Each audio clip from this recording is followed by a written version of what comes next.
आज पहिलाच व्हिडिओ टाकला आणि तुम्ही लगेच चॅनलला सबस्क्राईब केलं, त्यामुळं तुमचे मनापासून धन्यवाद, आभार. तुम्हाला सगळ्यांना नमो बुद्धाय, सप्रेम जय भीम.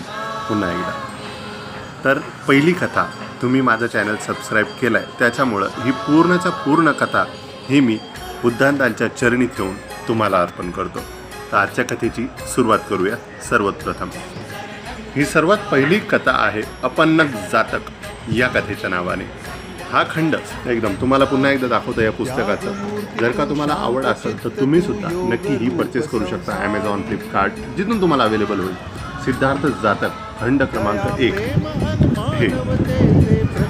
तर याची जी सुरुवात आहे एकदम साधी सिंपल आहे. अपन्नग जातक जसं मी म्हटलं त्या कथेची. याच्यामध्ये काय होतं, दोन व्यापारी असतात. व्यापार करण्यासाठी त्यांना एका गावात जायचं असतं. तर त्याच्यामध्ये जाताना सुरुवातीला त्यांच्यामध्ये हा विषय होतो की त्या गावामध्ये सर्वप्रथम कोण जाणार अगोदर, तुम्ही जाता की मी जातो.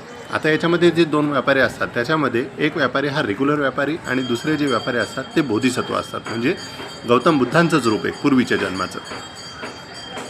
तर त्याच्यामध्ये विषय असा होतो की जो पहिला व्यापारी असतो तो म्हणतो की बाबा मी अगोदर जातो, मी अगोदर जाईल. तर त्याच्याने काय होईल, त्याच्या मनातल्या मनात हा विचार येतो का बाबा जर का सुरुवातीला मी अगोदर गेलो तर मला नवीन एरियामध्ये जर का मी गेलो तर मला तिकडं जास्त बिझनेस करायला भेटेल, जास्त बिझनेस भेटेल, जास्त माणसं भेटतील, कारण तिथं माझे कस्टमर जे असतील ते एकदम नवनवीन असतील आणि त्याच्याकडून मी भरपूर मालमत्ता कमवू शकतो. हा विचार त्याच्या मनामध्ये येतो, म्हणजे थोडीशी लालसा उत्पन्न होते त्याच्या मनामध्ये आणि तो विचार करतो आणि तशा हिशोबाने तो पुढे कार्य करतो. याच्यामधला आता सेकंड पार्टसुद्धा तुम्हाला लवकरच बघायला भेटेल.